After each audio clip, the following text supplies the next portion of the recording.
wake that ass up. Early in the morning. The Breakfast Club. Yep, it's the world's most dangerous morning show, The Breakfast Club. Charlamagne the God, Lauren LaRose says guest hosting because, you know, Jess Hilarious is on maternity leave. Envy is on his way back from 50 Cent's Humor and Harmony weekend. But we got somebody here who knows a thing or two about humor. Mr. Tommy Davidson, how are you, sir? Thank you. How you doing? I'm blessed, Thanks my brother. for having me back, man. Absolutely. Good to see you, man. Hey, man, haven't been here since I guess there was a writer's strike on your show. Yep. You know, Yeah. but how long was that? 2-3 years or When was the writer's strike? Damn. About 2 or 3 years. 2 right? years ago, Lauren? The writer's strike? Just about. Right? Yeah. Just about, yeah. Yeah, right after the like that. pandemic. Yeah, I'm Wow, glad that to was be 2 back. years. It felt like we just went through that. And you got you're doing a one-man comedy show at Sony Hall Oh, yeah. Tuesday, Oh, yeah. August 13th, Oh, yeah. Yeah. tomorrow? Back New York. Back, is this the camera? Yeah. Back New York. In New York, they say Derek and Eric. They say Derek and Eric. In D.C., they say Derek and Eric. Tonight, it's going to air tomorrow. So tonight you'll be there. Yeah, tonight I'm Okay. going to be there. New York, watch out. I'm back. You still get nervous when you got to go on stage and tell jokes? Nah. Okay. Nah, it's a mortgage attached now. You where? Yeah. Where? So, and tuitions. So does it feel more like a job, or is it still something that you love to do and it still feels fun? Man, it's I'm a stand-up first. Okay. Official. It's the love of my life. You know, during the pandemic, I worked in the clubs. Mm-hmm. And I worked in the clubs that I worked at for like 35 years already. And they were saying, hey, come out here and save our club. So I went to all these different clubs where everybody was hankered down, and it looked like hockey games. They had the plexiglass plastic up and yeah. mask, and even some of my friends were outside, like, you know, I would come in, they had their mask, I would come in, but I just wanted to come and say hi, you know, and run back the other way. And it's always been there, you know. If I'm doing a movie, if I'm in my movie phase, you know, I could do stand-up, get in my cartoon phase, whatever I do in my career, stand-up's always there, you know. Stand-up's always there. I saw something recently. They said they remaking Woo. Not that I know of. Did you see that? No. Yeah. Yeah, I Not saw that I something know like they of. said they remaking Woo. Okay. Yeah. Well, maybe 3 people will see it by then.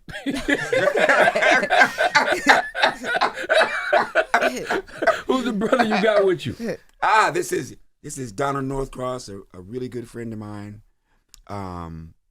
He has a program called the OK Program. Now, the way I got exposed to it was a friend of mine told me about the program. Mm-hmm. Okay. And years later, I was at a comedy club, and he walks into the green room, and I go, "You're the dude with the program," you know. So he invites me to their yearly national convention, and I walk in, and there's like 30 grown black men and young black men hugging this man and crying. And I sit back, and they got degrees, and some of them are sheriffs, and all these people that I said, I gotta know more about this. And I got involved because it's a very important thing happening here, you know? Mm-hmm. Talk to us more about the program, brother. Yeah, well, hey, thanks for having me on, man. Yeah, He ain't never been to New York either, ever, they say. They say he's never been to a big city. I'm from Arkansas. Okay. I live in Sacramento now, though. All right. I left Arkansas and went to California, became a sheriff's deputy, and retired as a sheriff's deputy. Mm-hmm. And it leads me to what I do today, to be honest with you. You know, as a sheriff's deputy, I got tired of seeing black men and boys killing each other and going to jail. I looked around for a solution to the problem, and I didn't see one, other than building more prisons and hiring more police officers. And so I used to come home after my shift every night, and I would lament to my wife about what witnessed on my shift, you know, on my watch. And then I'd always finish up by saying, somebody got to do something about it. And then one night in mid-sentence, it dawned on me I was somebody. And I'm the one I've been waiting on. I realized nobody else was going to stop black men and boys from killing each other but black men and boys. And so I started this organization, and that's our main goal, is to reduce homicide rate of black men and boys. And so, yeah, we do it through what we call a life support system. We recruit, train, and organize black men to work with black police officers that we interview and carefully select those officers, because I realize that if you get the wrong black officer in the community, he can do more harm than good. Right. So we go through a process of vetting these officers as we interview them, and then we select that officer to run the program full time. We take him out of patrol or wherever he's working, and we dress him down in plain clothes. He has a plain vehicle, and he works specifically with the OK program. That's his full-time job. And then we go into the community, we recruit and we train up these black men. In Oakland, we've trained over 600. Actually, my last training took us over 700 black men in Oakland that we would train to work with these officers. And so we call it a life support system because, and it's the life support system we don't hook them up to. You know about the one that once they catch a bullet in the head, we run and hook them up to a life support system to try to save their lives. I realized that we need a life support system that we hook them up with, and that's what we do. We hook these boys up with the life support system, which is an interconnected network of black men that bring together our knowledge, our wisdom, our experiences, and our resources to provide support in the daily lives of black boys. That's why we call it a life support system. And so we do this, man. I tell you, we support them in the school. That officer's on campus every day, giving these boys support, talking to their teachers about how they're doing. Their teachers fill out consent forms, or the parents fill out consent forms for the school to give the officer permission on the boys, how they're doing in school every day. And so we recruit these boys. We go by their houses. We recruit them in the schools. And so we don't just hang a sign on the door and say, hey, we open for business. We actually go get them. We let them know we love them. We believe in them. We support them. And when we interview that officer, we make sure that he can say that he loves his people. He loves black boys. He understands the state that we're in. And he's willing to work with these boys and these men to help change the course of our boys. And so, like I said, we focus specifically on that. So we support them in the school. The teachers communicate with us how the boys are doing. If they're doing great, we like to acknowledge that and encourage that good behavior, but we're also on there to correct the negative behavior. The officer supports them after school hours. We're in their neighborhoods. We go to their ball games with the men. We build that relationship with those boys. We support them on weekends. Every Saturday from 10 to 2, we have the boys and the men. That's when the mentors come together. And we with those boys, we have a curriculum about 35 different topics that deal with issues that are germane to black community, particularly black men and black boys. We look at the problem, the contributing factors to the problem, and then what we have to do to change that situation, our own situation. And so we do that with the boys, and we get them in the 6th grade, and we follow the same boys all the way through 12th grade. Wow. So we can build that long-term relationship with those boys. So we support them like that on weekends. That's every weekend we have those boys and those men. And so the men don't have to come every Saturday. The same man doesn't. I'm a country boy, so I learned, a lot of hands make quick work. I don't know if you guys ever shelled peas before, but if you get a bushel, right. You're from South Carolina. You're from Charleston, South Carolina. Yeah, you shell some peas. Right.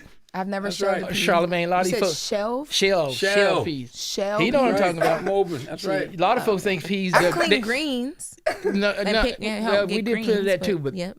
I'm telling you why I use shelling peas as an analogy. If you got a bushel basket of peas and you by yourself, you got a long day. That's right. That's right. But if you get 3 or 4 people sitting around that bushel basket of peas and they all reaching there shelling peas and they laughing and talking, man, it's done before you know it. I see these old women in my hometown, they be talking, then they reach in the bottom of that barrel for that bucket for some peas. And they say, oh, Lord, have mercy, where'd all the peas go? That's right. But you looking at everybody's wash pan on their lap, they full of peas. That's So right. a lot of hands make quick work. So I designed a program where you get a lot of men doing a little, you get a lot done. You can't get a few people doing a lot, you burn them out. Gotcha. So you got to get a lot of people doing a little bit. That's why we say we got over 700 men now in Oakland. What we actually done, we went in and we recruited those men, but we only asked them to come up for the show for 3 times every year.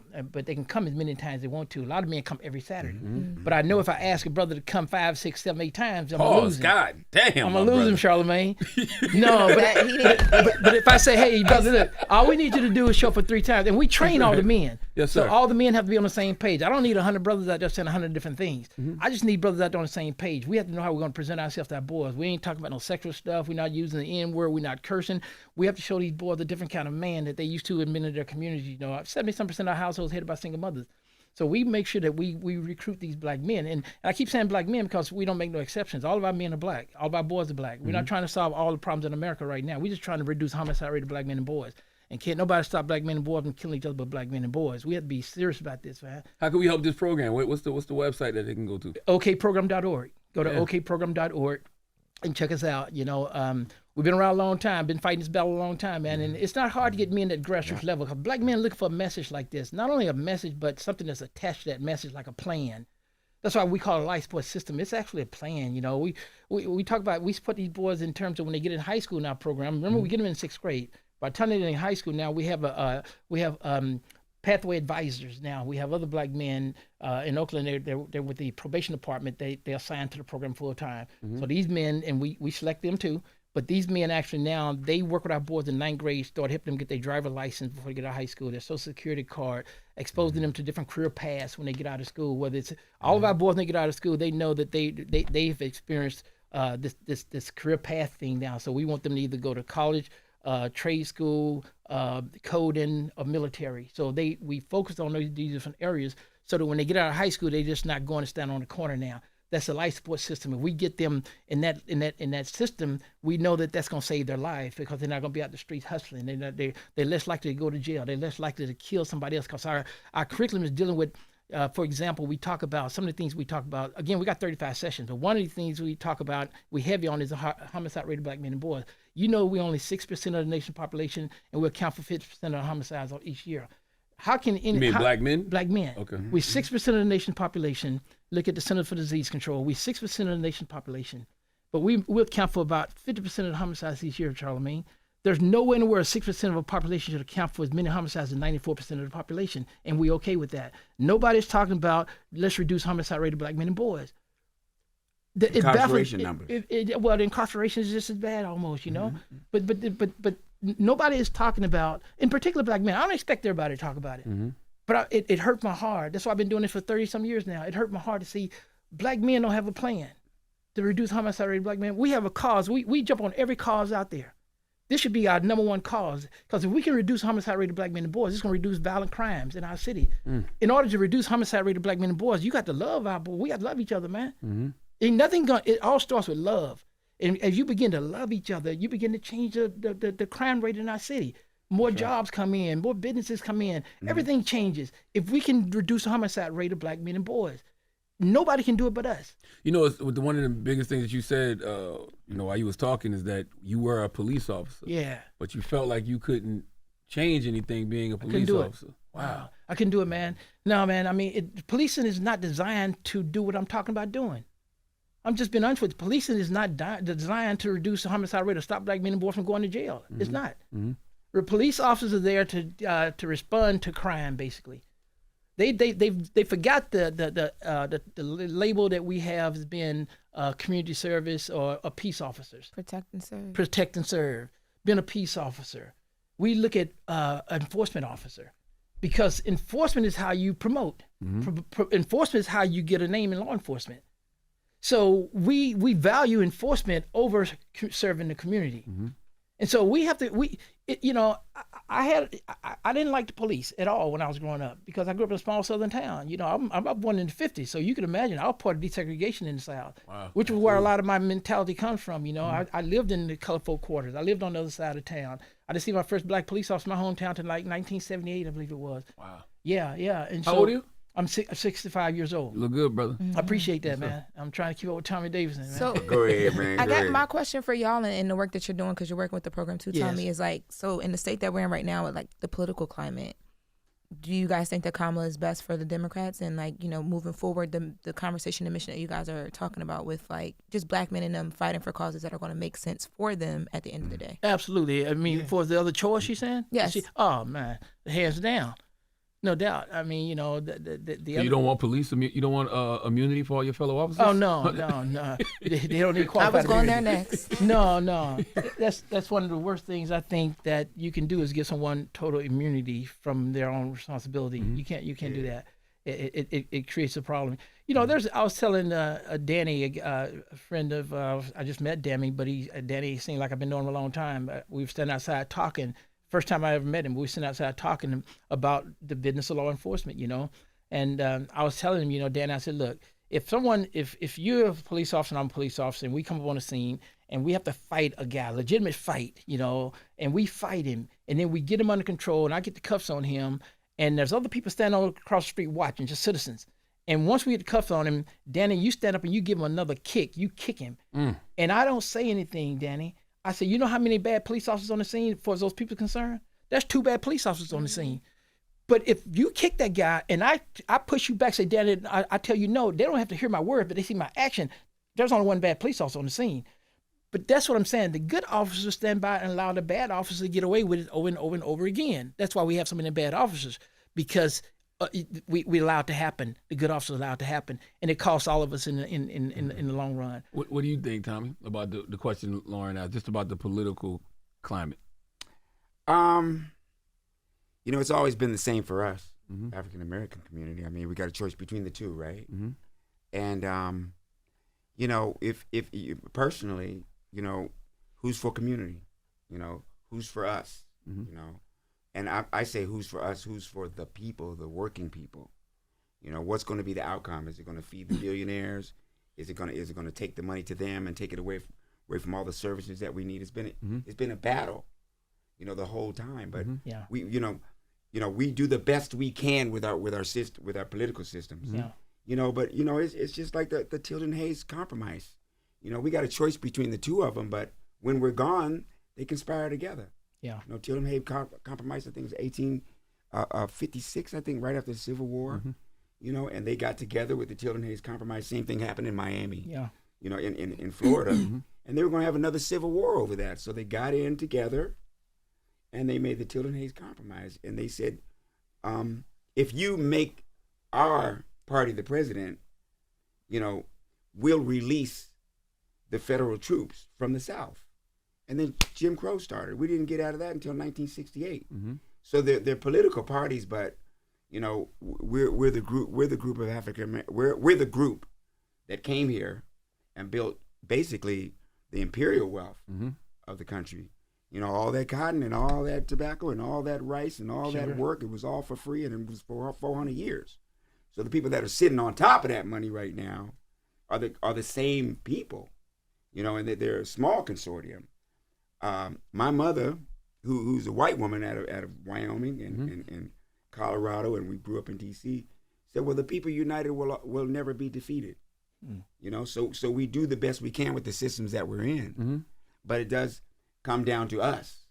It comes down to what we do. That's right. And,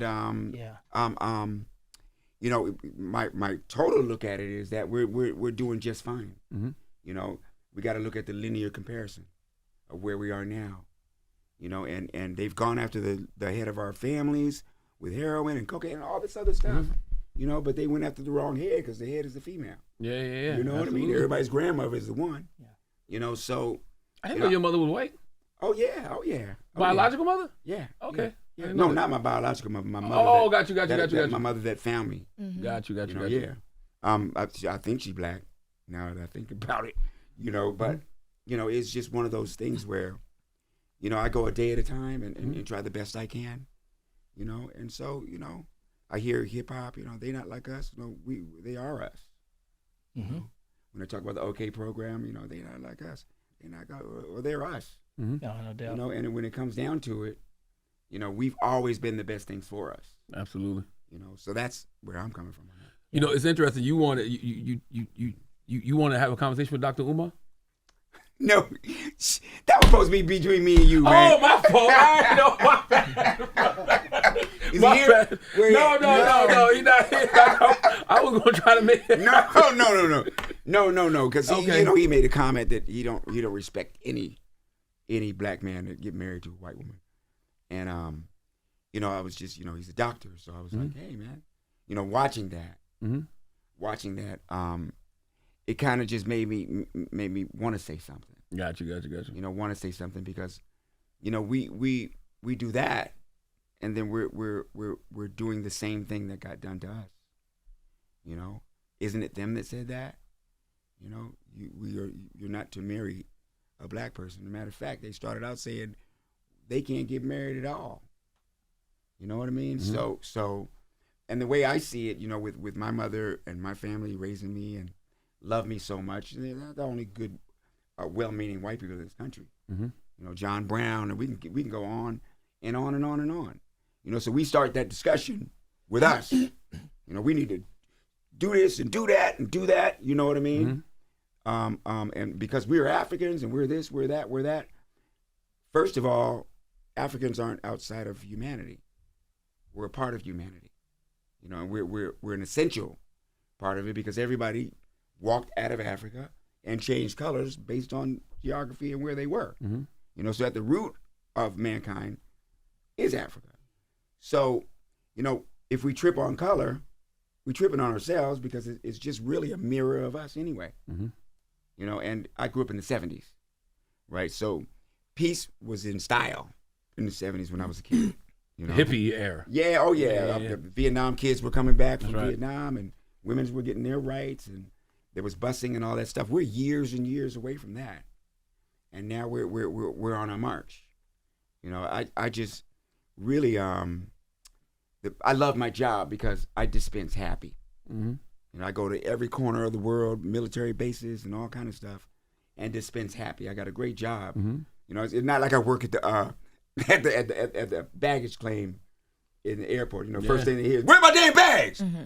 You know what I mean? When I right. show up, people go, "Man, would you take a picture with my grandmother?" Or You know, this woman's son just got killed. You know, would you talk to her? You know, and those kind of things. You know, and I'm just fortunate. You know, I'm on full scholarship right now of my great grandmother and grandfather who took the lash. Mm-hmm. Yeah. Mm-hmm. They took the lash and prayed us That's here. a good way to look at it. Full scholarship for my great grandmother. Yeah. Took the Yeah. last. I like that. You know, that's what I love about Tommy, because Tommy understands that, how he just explained it about, you know, we have to be able to, you know, to respect everybody and understand. But he also understands that as Black people, in particular Black men, we have a responsibility to our own community. And that's what fascinated me about him, because I know about how he came up, and I know about being found by his white mother, you know, and taking him in and loving him and raising him with a white sister and a white brother. But at the same time, and even through that, he never forgot that he still have a responsibility to his people. And there's some unique challenges that Black men face in this country, and Black people in general. Right. But we focus on solving Black man problem, because if we can solve this problem, then our whole community going to benefit from that. And so Tommy, this is one of the few brothers I know that has a spotlight that totally embrace what we do, because he understands that. He know that we're not, Tommy understands, I think that, and you can correct me if I'm wrong, but I think he understands that just because you love yourself don't mean you got to not like nobody else. That's right. And so he never shied away. I've been trying to get brothers a long time. I've been trying to contact athletes and entertainers, Black men who have some influence and have some resources that we can expand this program across the country, this life support system around the country. It's hard to get to those brothers, you know, and it's hard for them to sit down and listen. That's why I appreciate Charlamagne for giving me a chance to come on and talk about this, because it's so important. Real, man. Thanks, man. And a brother like Tommy, who haven't never backed away from it, in spite of him. He said yes before I hardly finished. Yeah. I have a question for you, Tommy, just backing off of what you said. So I know at one point you had said, like, at one point in time, you didn't even know that you were Black. Mm-hmm. And that comes from, you know, having your adopted white mom. Mm-hmm. How do you, when going into even working with a program like OK, or like just anything that you're doing, like how do you go into rooms and have conversations about just being young and your upbringing, and knowing that at one point you didn't know that you were Black, but then you realize that like that upbringing is a lot different than like my brother, who like has always been a Black man, or I mean, you've always been a Black man too, but you know what I mean? Like just, it seems like you're a lot more optimistic from what I'm gathering from you. And I think a lot of people, so like when we talk about a Dr. Umar, I don't think that he's not optimistic, but I think his background is a lot different than yours. Yeah. So how do you even engage in those conversations? Because like it's different for somebody else who didn't have a white adopted mom. Yeah, well, you know, when it comes to, especially African Americans, you know, our breadth is wide. You know, when I found out that I was Black and my family was white, I started saying, well, what is Black? And so, to me, in my neighborhood, I grew up in D.C. So, what was Black to me was, hey man, you sell drugs, you go to jail, you come back, and you be like, this is how it was in there. You know what I mean? You fight people, you know, you take stuff, and I saw that in my neighborhood, and that was identified as like, hey, that's a positive thing. I need to be down. That was the only example of Blackness you saw? You know what I mean? No. Oh, okay. No, it wasn't. But in that neighborhood, we had to band together to protect ourselves from just what was happening in general. Got you. So that was around when I was about 10, because a lot of the inner city people Blacks moved to my neighborhood. So it changed. You know, I was just a little 8-year-old boy that had friends of all colors. You know, but then when it came down to it, there was a distinction, you know, and there was me and my boys, you know, and then through lessons that I learned just personally, like my mother, she wasn't having it, you know. She looked under my bed and saw money and saw all this other stuff, and said, "You got to get out." You were selling drugs. Yeah, you got to get out the house. Yeah, you know what I mean. Do you remember when you turned I Black? wasn't a very good drug dealer. Not turned Black, not the common look when you turned Black. Do you remember when you turned Black? Yeah, I remember the day. What was the day? Well, you know, I had been called, you know, Nigga. Yeah. Okay. And that was the first time a grown white man chased me home. And teenagers, I'd be riding my bike, they jump out of the truck, kill the nigga, and all of this. So I went home to my mother. I was like, who are these niggas, right? Right? Oh, to your white mom, you said that. What did she say? Yeah. She said that's what people our color call people your color, and that's when the color thing came up. Mm-hmm. You know, and I said, well, what about the people that are my color? I mean, she said, you're black. I said, no, we're brown. So when I started investigating this, that was one of the dimensions that I went into. Wow. Was that if I'm like this, that makes me legit. Mm-hmm. But it's a social stage. You know, if you take a woman, rape her, kick her in the face, throw her in the dirt, you know, stomp her, and her family comes and gets her and washes her off and gets her back to normal, the first thing she's going to want to do is put on a dress, get her hair done, and get back her sanctity. You know what I mean? And that's how societies are. That's how ethnic groups are in the country. You know, we come in here, we've been kicked down. The Irish went through it. Mm-hmm. You know, they were the dogs of the bottom of the line. Mm-hmm. You know, you can see it through the movies, right? Once Upon a Time in America, right? Right? That was about when the Jews were out in the street as gangsters. The Godfather. Mm-hmm. You know, you see them out in the street. They're doing their thing. You know, in Pittsburgh, gangs. You know, white gangs, the gangs of New York, right? I get what you're saying. So that's all of these different minority groups trying to survive. Yeah, it's a stage. Yeah. You know, and you know, our coming out for us was not after World War II. Mm-hmm. It was in the 60s. So there we are now, and we're in the stage that we're in. But at that stage, the government created programs for the youth.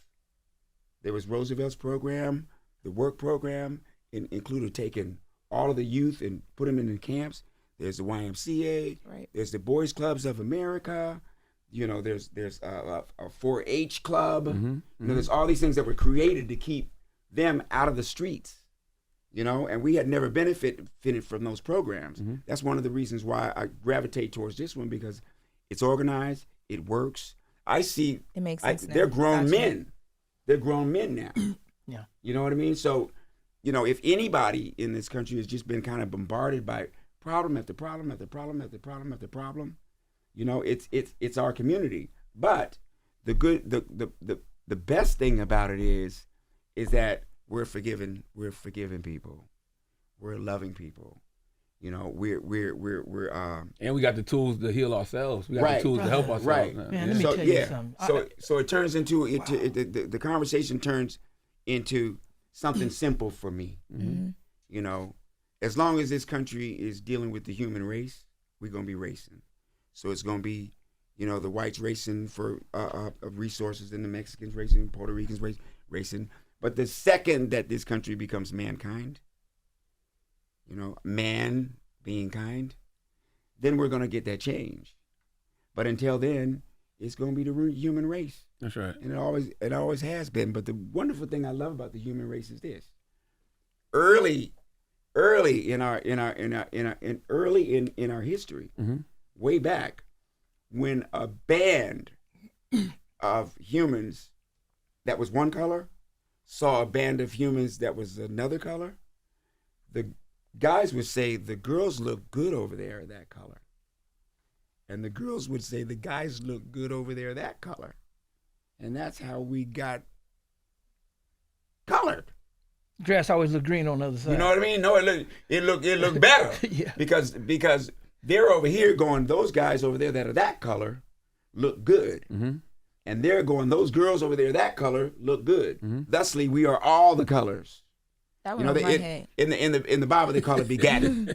They call it begatting. Yeah, you know, he begat this, he begat that, you know. Who's that on your shirt? This is Cat. That's Cat Williams. Yeah, Oh, that is Cat. Okay. Yeah, let me stand up because this is for the algorithm. Yeah, it's for Shannon and everybody. You know, I wanted to bring the numbers up. You know what I mean? Now, but But that's been a cool. Speaking of comedy, let me talk about comedy. Because my Yeah. wife going, you didn't talk about comedy. Oh, I was getting- You got a show tonight at Sony Hall. Yeah. Yes. One night only. One night, and being in New York City, people, are you coming back to New York? You coming back to New York? Yeah, I'm back. And I partly grew up here, you know, because my cousins lived here and grew up here. And so New York, I've been, you know, since 42nd Street, the movies, the whole 9 yards. Okay. You know, but things have been going really well. And the cat tour is like family. You know, we went around this country, did some big things. He went on Shannon, blew up. You know, never changed the attitude. Oh, you was on Cat Tour? Yeah, I was on I Cat didn't know Tour. that. Yeah, Okay. yeah. And it was a great tour. It's one of the best tours I've been on because everybody's like family there. What's the biggest misconception about Cat Williams, you think? That he's not compassionate. You know, and that's the first thing I know about him. You know what I mean? He treats everybody the same. Me and him have a lot of similar qualities. You know, treats everybody the same. You know, at face value. He loves when you call him directly. You know, that's one of the problems I've had in Hollywood. You know, calling someone directly. You know, and really talking to them or talking to them at a club or something. You know, Right. hey, how you doing? Oh, hey, I'm fine. I'm over here. You know, and you're over there. He not like us. He not like us. You know. So yeah. you know, but we are where we are, and we're in a really good place. I'm one of the people that looks at us at where we are. You know, hey, the lowly slave spent 2 terms in the White House. You know what I mean? We wasn't good for nothing, right?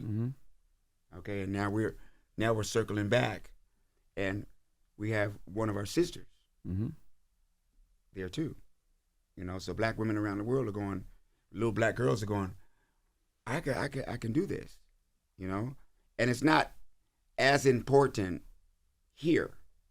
It's important out there, in the global perception of who we are. Because like I said, we're not outside of humanity, we're a part of it. Yeah. You know, and that influences people. When Obama won, I was in all these different countries. They go, you know, the cab driver, you're the Obama. Are you Obama? I like that guy. You know what I mean? And it's just, you know, we're influencing this world in a million different ways. You watch the Olympics, you know, you see the surgeons and the doctors that are doing their thing here. You know, whatever we touch, you know, we can turn it into gold. We can spin it into gold. You know, so this is where we are. The fifth dimension back in the early 70s saying, you know, we're in the dawning of the age of Aquarius. Yep. The age where we're in it now. The age of enlightenment. That's right. You know what I mean? And we are part of that whole enlightenment. And that's the good thing about us, is that we're kind of like a barometer for mankind.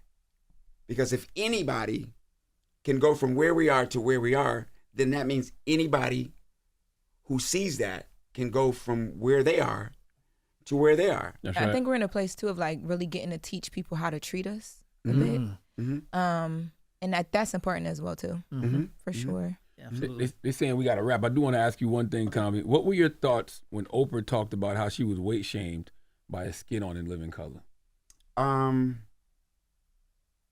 If I were her, I would take it personal. Really? I mean, if you ain't trying to laugh. You know what I mean? You know what I mean? You know? I thought that was like some inside information.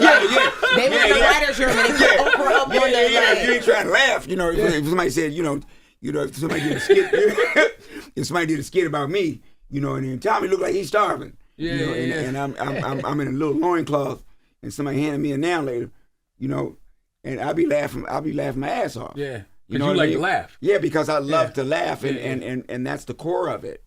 You know what I mean? And what we do in comedy is we take something and we blow it to its extreme, and that's what makes it funny. Now we're in it. We're in a climate of a mob. We're in a mob climate. You know, remind me of Frankenstein. You know, Frankenstein wasn't the monster; he was the doctor. The doctor dug the body up. He knew Igor cut the brain, you know, and so the mob came to get the monster, and the only reason why they hated the monster is because he looked different. We got one more. Can I do one more question? Mm-hmm. So speaking of that, the Proud Family remake got a lot of pushback for a couple of different reasons. One of the episodes, there was a male influencer who was promoting like makeup, and there was a gay couple on the show. People were upset about that. Mob culture, people don't like when things change in general, but especially not when you talk about sexuality and how people identify. What are your thoughts on that? Today, Sugar Mama. Hey, listen. Who out here is perfect, right? So if we go an eye for an eye, everybody blind. You know, had we not stood up for our rights, we lost lives over that. You know, had the Irish not stood up for their cause, had the Chicanos not done that, the migrant workers that were picking and doing that kind of stuff. You know, I was raised in the kind of household where we had to look at everything equally, and even if we said a slur, we get punished. You know, like I was saying, you know, the mob went after the monster, right? Because the monster looked different and was different. But actually, that monster was really kind, was really compassionate, was handing a little girl's flowers, and he understood what was happening.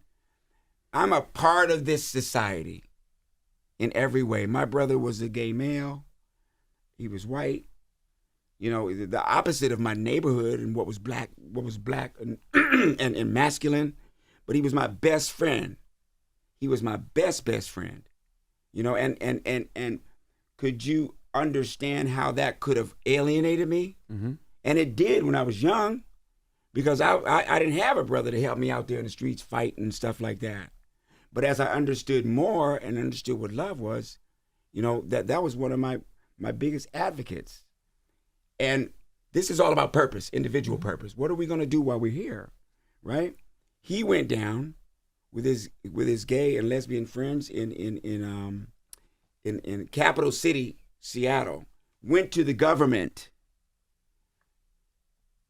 made the government pass a law where AIDS was turned into a legal disease so that people who had it can be insured. You see what I mean? So we are, you know, what is our purpose? You know, our purpose is like the pandemic, to survive. Right? It's only when we're at the precipice, you know, of survival that we pull together. But why wait till then? Let me tell you something. I respect Tommy Davidson's ability to answer a question without answering the question. Okay. Because you still be dropping jewels. Yeah. All right? I got where you were going. All right, go back. I don't even know. I like what you gave us. Go back.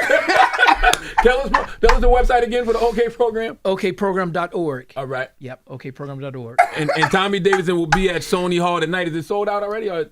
It's sold out. No, it's still tickets. Okay, well, there's still some tickets available. It's New York, you know, they're going to walk up, you know. You can go check out Tommy Davidson tonight at Sony Hall. What time does the show start, Tommy? 8. 8 o'clock. Don't make yourself a stranger, man. It's been too long between conversations. My guy. It's The Breakfast Club. Wake that ass up. Early in the morning. The Breakfast Club.